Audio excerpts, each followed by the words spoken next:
कराची में arts council of Pakistan पारां मुल्क जे नामियारे अदाकार लतीफ़ मुन्ने जी याद में ताज़ियती रेफरेंस कयो वियो, जंहिंमें पाकिस्तान टेलीविजन, निजी टीवी मरकज़नि ऐं मुल्क जे नामियारे अदाकारनि वॾे अंग में शिरकत कई। इहो रेफरेंस आर्ट्स काउंसिल जे लोक विरसो कमेटी ऐं कॉमेडी अदाकार जावेद टाकाणी जी मुसलसल मदद सां शानदार तरीक़े सां रचायो वियो। इन प्रोग्राम में लतीफ़ मुन्ने जे पारां ज़िंदगी में सवें ड्रामनि, इन्हनि ड्रामनि जे रिहर्सल दौरान कई कहाणियुनि जे बारे में अदाकारनि पंहिंजूं यादगिरियूं ॿुधायूं। सवें अदाकारनि जी शिरकत सां थियल इन प्रोग्राम में ॻाल्हाईंदे आर्ट्स काउंसिल जे सदर अहमद शाह चयो त लतीफ़ मुन्ने खे हू ड्रामनि वसीले सुञाणींदो त घणो अव्वल हुयो, पर संदसि ज़ाती वाक़फ़ियत 2018 धारे थी हुई, जॾहिं आबिद नवीद हुन सां ड्रामो कयो हो। लतीफ़ हमारा यार था, दोस्त था, भाई था।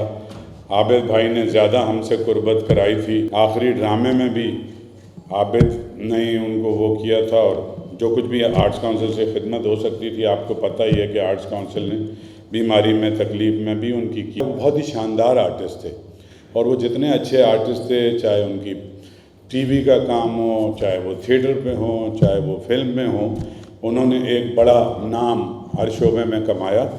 और जितने अच्छे वो आर्टिस्ट थे, इतने ही अच्छे इंसान थे, क्योंकि हम लोग सब गम में जमा हुए हैं अपने एक ऐसे दोस्त की कि जिसने एक भरपूर ज़िंदगी गुजारी और बहुत कम लोगों को उससे शिकायत रही होगी। नामियारी अदाकारा बीना मसरूर चयो त लतीफ़ मुन्ने जे लाइ हिन रुगो साराह ॿुधी आहे। लतीफ़ मुन्ना साहब के साथ मैंने कभी काम नहीं किया, लेकिन एक देखने वाले की हैसियत से मैंने उनके ड्रामे हमेशा देखे, और वो एक सच्चे आर्टिस्ट थे।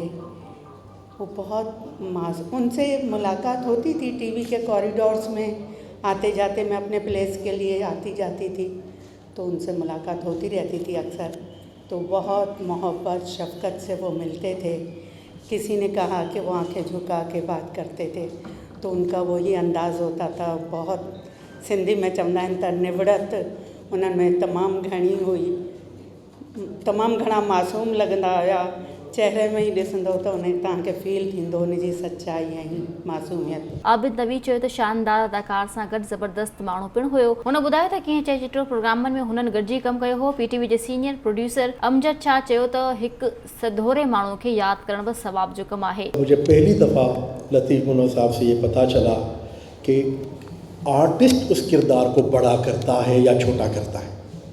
ये उनमें खूबी थी कि वो ये नहीं देखता कि किरदार कितना मुख्तसर है या बड़ा है या छोटा है। उनकी परफॉर्मेंस के वो चंद लम्हों के लिए भी आए कि आपसे बढ़ के कौन समझ सकता है इन चीज़ को। डॉक्टर अयूब शेख चयो त हिकु खिल मुख इंसान जी यादि वारी प्रोग्राम वसीले ई मालूम थियो आहे त हू केॾो नेक ऐं भलो माण्हू हुयो। नामियारे ॻाइणे बेदिल मसरूर ॿुधायो त लतीफ़ मुन्ने जे लाइ मां हिकिड़ो सीन ॿुधायांव थो,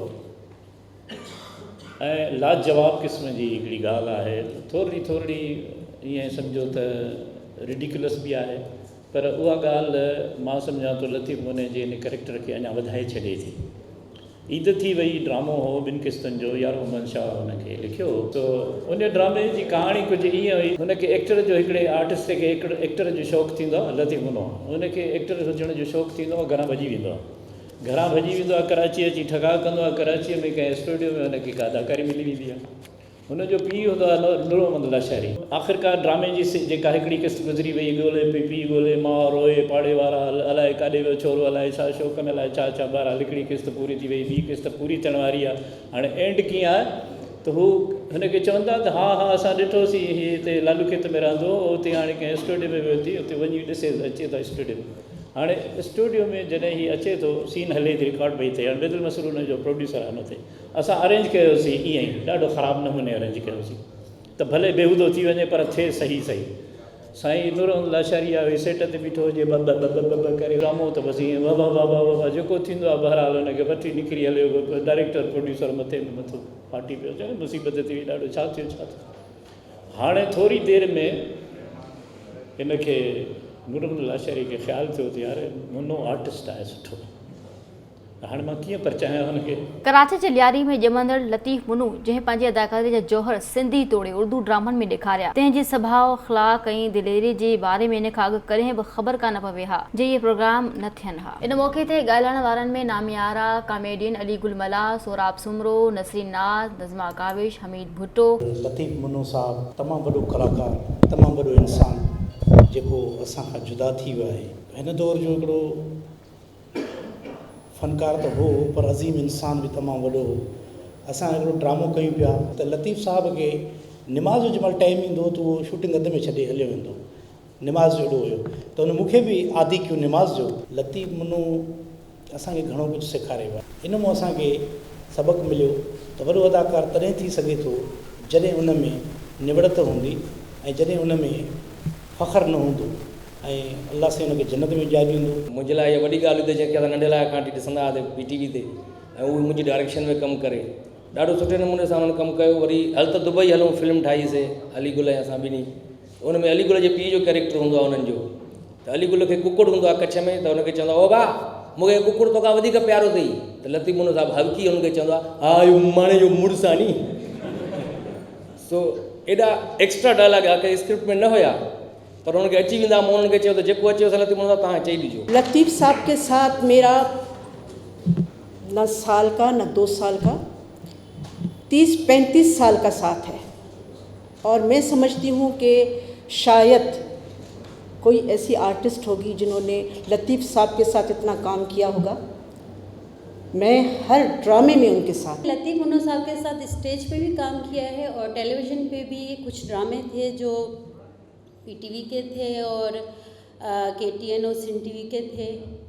तो इसमें कोई शक नहीं, वो इतने कोऑपरेटिव आर्टिस्ट थे कि हम लोगों ने उनसे बहुत कुछ सीखा। अहमद मेमन, नज़र हुसैन, सलमा जफर, अकरम शेख, मना नबासी, जावेद नागौरी। किसी को हंसा देना मैं समझता हूँ इस दौर में कि हर दौर में सबसे बड़ी नेकी है और ये नेकी को आप जो है आप मैं समझता हूँ उसकी उनकी रिवायत को आप बरकरार रखेंगे।